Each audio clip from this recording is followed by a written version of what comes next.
Dom Helder Câmara inventou o Brasil que olha para baixo. Antes dele, houve outros defensores de causas populares. Mas esse padre, miúdo e frágil, foi o único que, com esse compromisso, mostrou-se um organizador. Quando a ditadura o impediu de realizar e organizar, tornou-se um inflexível defensor dos direitos humanos e dos humildes. Tornou-se um símbolo. E quando se percebeu que pouco adiantava calá-lo ou mesmo atacá-lo, a censura baniu sua existência. Em 1972, ela expediu a seguinte ordem aos meios de comunicação: ficam proibidas quaisquer manifestações na imprensa falada, escrita e televisada contra ou a favor de Dom Helder Câmara. Adiantou pouco. A igreja que ele ajudara a estruturar foi a principal organização na defesa dos direitos humanos e um dos braços do retorno à democracia. Dom Helder foi um místico e, ao mesmo tempo, um político. Um religioso contemplativo e, ao mesmo tempo, um realizador. Nos seus 90 anos de vida e 68 de sacerdócio, teve duas causas: o fortalecimento da Igreja Católica e sua opção pelos pobres. Quando a força da Igreja esteve associada ao combate às ideias socialistas, associou-se à Ação Integralista Brasileira. Abandonou-a em 1937, antes da Segunda Guerra. Organizava operários e jovens. Quando a organização de jovens e operários passou a ser vista como coisa de socialistas, começou a ganhar a fama de esquerdista. Era a mesma pessoa. Simplesmente antecipara-se as mudanças do século, da Igreja e do Brasil. Em 1923, quando garoto, Helder Pessoa Câmara entrou aos 14 anos para o Seminário Arquidiocesano de Fortaleza. De cada 1000 crianças brasileiras nascidas vivas, 25 morriam antes de completar 5 anos. A igreja era dirigida pelo Papa Pio XI. Era um clero regalesco, até mesmo reacionário. Em cerimônias públicas, o Papa era carregado em seu trono por 12 pessoas e acompanhado por 2 enormes leques de penas de avestruz. Os visitantes de Pio XI entravam em sua sala, ajoelhavam-se até que recebessem um sinal para levantar. Ajoelhavam-se de novo ao sair. Em todo o mundo, a igreja mobilizava-se politicamente contra o divórcio e opunha-se à cremação de corpos.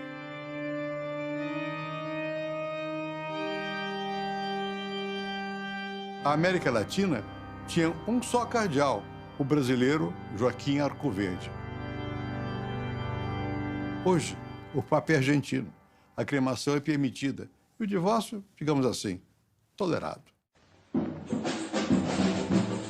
A cantora Elininha Costa gravou Obrigado, Reverendo, depois que Dom Helder construiu no Leblon o conjunto de 10 edifícios com 950 apartamentos da Cruzada São Sebastião. Obrigado, reverendo, Deus lá no céu está vendo a nossa gratidão. Nessa época, Dom Helder era bispo auxiliar do Rio de Janeiro. Ele chegou ao episcopado sem ter passado por paróquias e trabalhava com o cardeal Jaime Câmara, um conservador irredutível. O bispo político conseguiu trazer para suas iniciativas sociais a elite endinheirada da cidade. Essa era a sua face popular de padre amigo dos ricos a serviço dos pobres. Um bispo de sonho, num tempo em que o resgate da questão social, aquilo que Joaquim Nabuco chamou de herança da raça negra, era confundido com caridade. Il faut aider vraiment, et j'aime cette expression, la promotion humaine, parce qu'on doit encourager. Ce n'est pas notre affaire de porter les masques, Mais il faut les encourager, il faut... Alors, elles prennent courage. Ah, c'est merveilleux. Havia outro Dom Helder que trabalhava numa dimensão despercebida por quem acompanhava sua figura popular. Era de organizador da Igreja Católica e de sua força. Ele foi um dos principais responsáveis pela criação da Conferência Nacional dos Bispos do Brasil nos anos 1950. Tornou-se seu secretário-geral. Isso parecia pouca coisa, mas estava lançada a semente de uma grande mudança na organização do clero. As conferências de bispos, que hoje existem em todo o mundo, criaram um mecanismo parlamentar de coordenação que, mesmo ficando abaixo da autoridade do Papa, amorteceu o poder pessoal da hierarquia. Esse bispo político, que encantava granfinos, tinha Juscelino Kubitschek como confidente. Estabelecera uma relação pessoal com Monsenhor Giovanni Battista Montini, que mais tarde viria a ser o Papa Paulo VI. Na radicalização do início dos anos 60, a exposição pública de Dom Helder o transformara no símbolo de uma igreja chamada de esquerdista. Símbolo e alvo. Era atacado por jornalistas e por políticos. Se isso fosse pouco, João Goulart fizera-lhe uma referência elogiosa no seu último discurso público, na noite de 30 de março de 1964. Chegara a citar uma de suas frases. Dizia: o egoísmo de muitos ricos, sua cegueira, é um problema muito mais grave do que o próprio comunismo.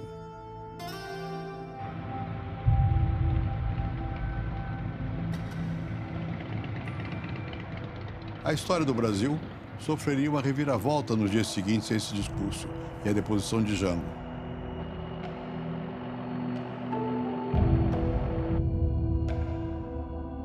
Mas as coisas não seriam tão simples assim.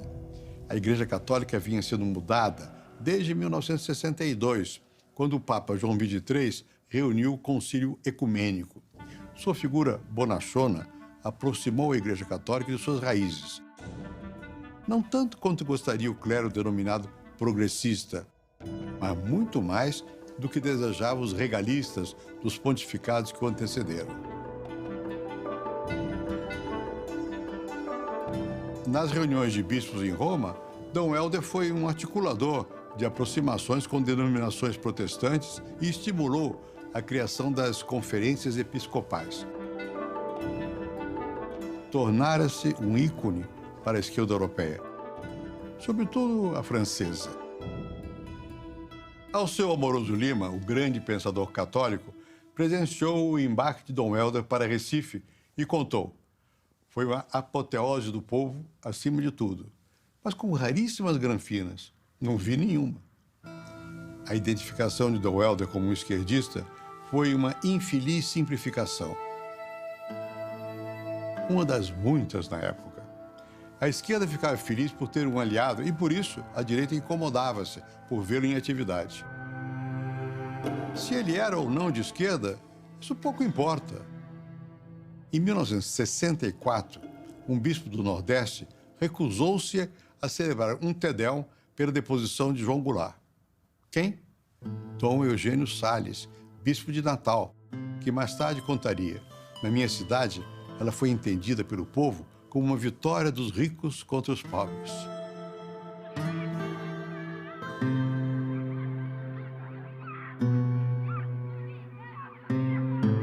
No mundo das simplificações, que tuvo a percepção, Dom Helder era de esquerda e Dom Eugênio, conservador. Divergiam, mas ambos trabalhavam pela força da Igreja e de sua autoridade. Teria sido fácil para Dom Helder adaptar-se à nova ordem. O bispo encontrou-se com o general Castelo Branco antes mesmo de sua posse na presidência. Ele lhe contou que sua mulher tinha o costume de ouvir as palestras radiofônicas. O novo arcebispo de Recife assumiu atirando. Havia centenas de pessoas presas. O governador Miguel Arraes fora deposto e preso. E ele disse: Não confundamos a bela e indispensável noção de ordem, fim de todo o progresso humano, com contrafacções suas, responsáveis pela manutenção de estruturas que todos reconhecem, não podem ser mantidas. Ainda assim, deu vários créditos de confiança a Castelo. A intolerância do novo regime não deu créditos a Dom Helder e moveu-se rapidamente. Ele não completara um mês na arquidiocese e a residência do Palácio Arquiepiscopal foi invadida por uma tropa. Anos depois, sua casa foi metralhada. Um dos religiosos que trabalhava com ele foi sequestrado, torturado e morto. Outro colaborador, laico, foi baleado na rua e ficou paraplégico. 2 horas depois desse atentado, a casa de Dom Helder foi novamente metralhada. No final de 1964, Dom Helder foi deposto da Secretaria-Geral da CNBB. O bispo político fora momentaneamente derrotado dentro da máquina da própria igreja. Adotou a tática de falar pouco dentro do Brasil, fazendo-se ouvir fora. Por isso, acusavam-no de vedetismo. Nelson Rodrigues dizia que ele gostaria de ser a personagem da peça A Dama das Camélias, para morrer no último ato, levantando-se logo depois para receber aplausos. Se pudesse, diz Nelson, Dom Helder representaria todas as noites o próprio assassinato.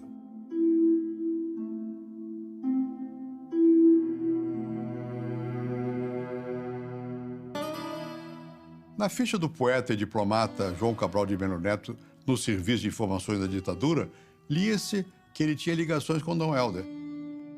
Pudera. O poema Morte e Vida Severina, de 1955, era contemporâneo da Cruzada São Sebastião. Ambos olhavam para o Brasil dos humildes. Dom Helder sabia de seu peso. Liderava uma parte do episcopado, sobretudo no Nordeste, mas nada fazia para mostrar que havia uma divisão na igreja. Usou seu prestígio internacional na Santa Sé e junto ao Papa Paulo VI para denunciar as torturas que eram praticadas no Brasil. Aujourd'hui, dans le monde, pas seulement au Brésil, pas seulement sous la dictature, quelquefois même au-dedans da démocratie, ceux et celles qui travaillent contre les injustices, ceux et celles qui travaillent pour la promotion humaine, très souvent sont interprétés comme étant subversifs et communistes. Quando o governador o acusou de estar a serviço da máquina de propaganda do Partido Comunista, o bispo de Diamantina, Dom Geraldo Sigô, disse que Dom Helder era seu irmão em Cristo e nós nos amamos. Para se ver a distância que o separara, Dom Sigô dissera em Roma que as denúncias de tortura feitas por Dom Helder eram falsas. Assim como não se dava a devida importância ao sentimento corporativo dos militares, os generais não percebiam o alcance do espírito corporativo do clero. Dom Helder correu o mundo vestido sua batina e combatendo a ditadura. Chaque fois que j'arrive ici en Europe, aux États-Unis, au Canada, au Japon, en Australie, où j'arrive, je rencontre toujours des groupes plus nombreux qui se décident à aider la conscientisation. Et alors, voilà ce que les universités peuvent faire. Era um incrível orador. Em 1970, eu estava lá quando ele falou para 6.000 pessoas e 2 cardeais, em Paris, e encantou a multidão com um francês que mal dava para o gasto. A memória de quem ouvia guardaria para sempre seus gestos. Tinha mãos que falavam. Nesse discurso ele disse: é impossível continuar sendo discreto. Eu não sou ingênuo, sei as consequências. Eu sei que se diz que falar de tortura no exterior é um crime contra a pátria, mas o crime contra a pátria é ficar calado. Se vous me faites confiance, selon tout que j'écoute de ceux qui sortent des prisons.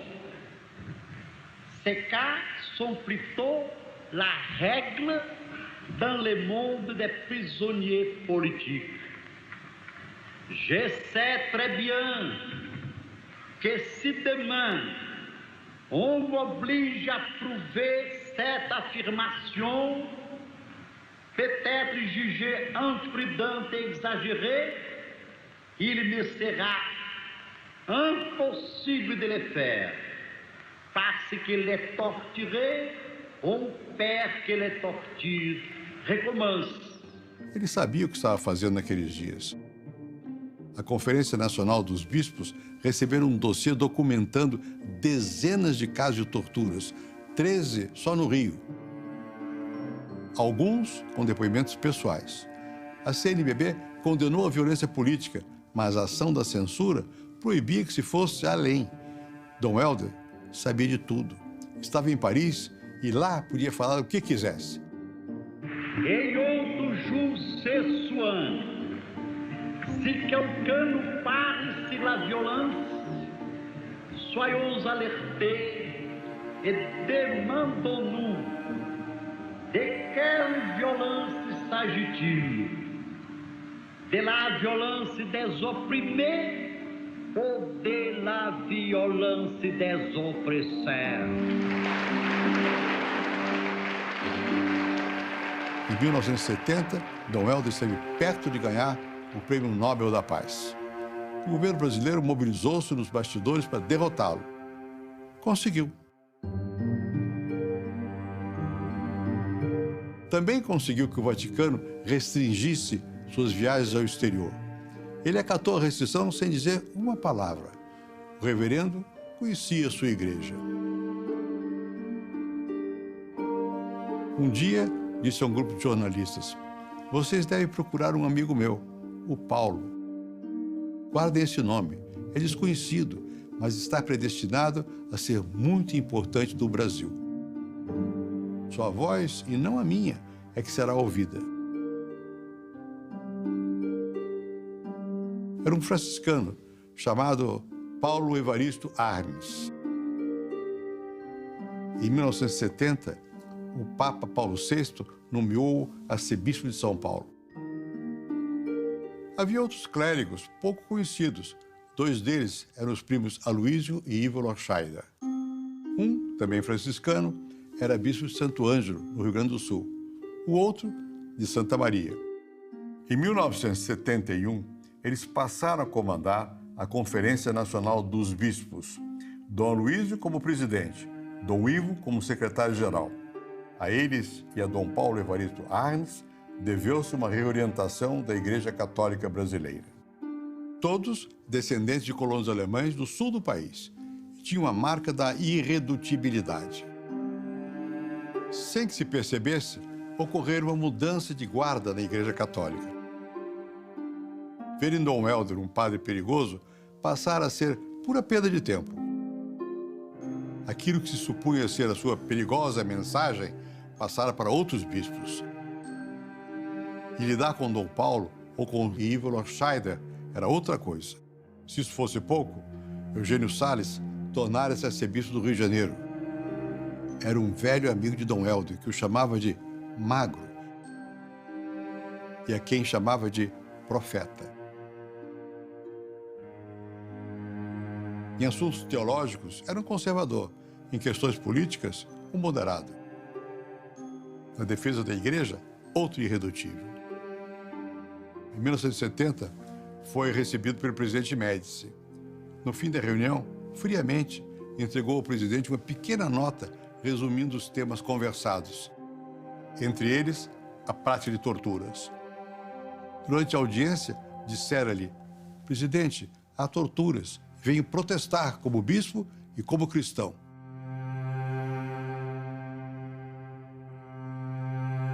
Anos depois, quando o sul da América Latina estava dominado por ditaduras, Dom Eugênio anunciou publicamente que abrigaria refugiados argentinos, chilenos, uruguaios e paraguaios. alugou centenas de apartamentos no Rio de Janeiro e nenhum general se meteu com ele.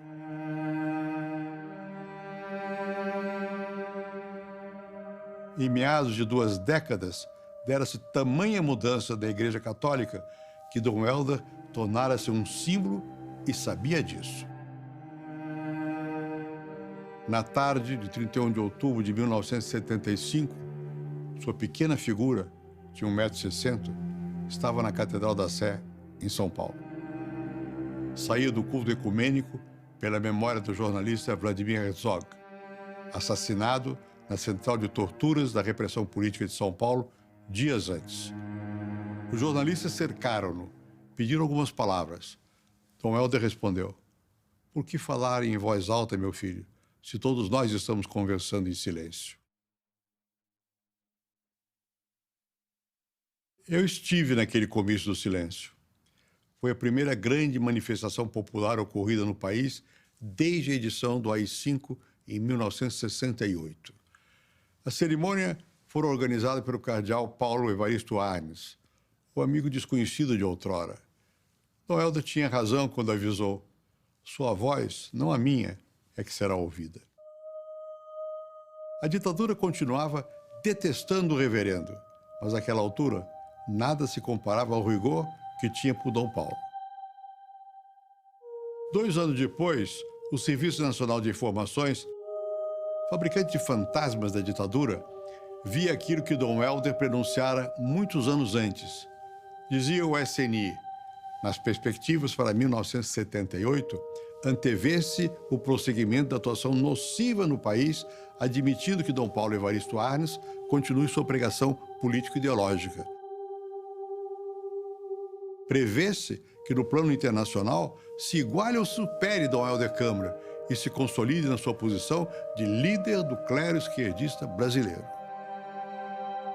Clero esquerdista? Pode ser. Em 1964, o informe da guarnição paulista do Exército dizia que eu era um marxista violentíssimo. Marxista até seria possível entender, mas violentíssimo.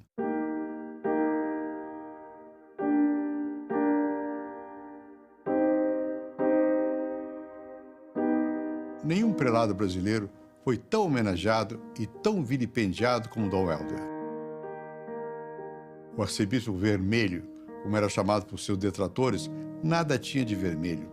Dedicou-se aos pobres quando a igreja estava mais próxima dos ricos e defendeu os oprimidos que estavam nas prisões quando havia brasileiros que acreditavam no milagre da ditadura.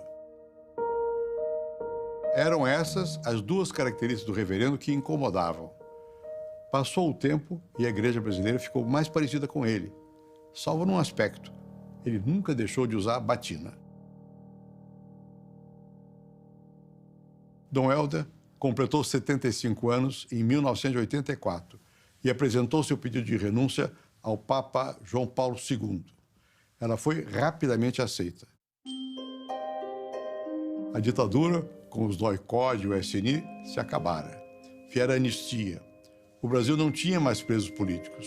Ele continuou vivendo nos fundos da Igreja das Fronteiras, no Recife. Não falava de política, meditava, rezava e dedicava-se à obra de amparo aos pobres. O reverendo morreu aos 90 anos, em 1999. As ruas do Recife encheram-se para dar-lhe adeus. O Brasil e a Igreja haviam mudado. Mas persistia a praga das desigualdades sociais. 60 anos antes, quando ele entregou os apartamentos da Cruzada São Sebastião aos favelados do Rio, a cidade tinha 150 favelas. Ao final do século XX, tinha 760.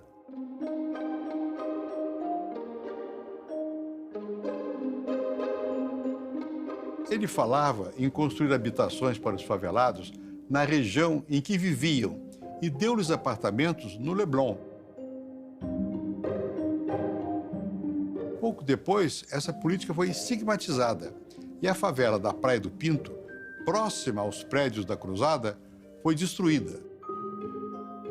Seus moradores foram removidos para um conjunto chamado Cidade de Deus, um pecado contra o primeiro mandamento, aquele que diz que não se deve usar seu santo nome em vão.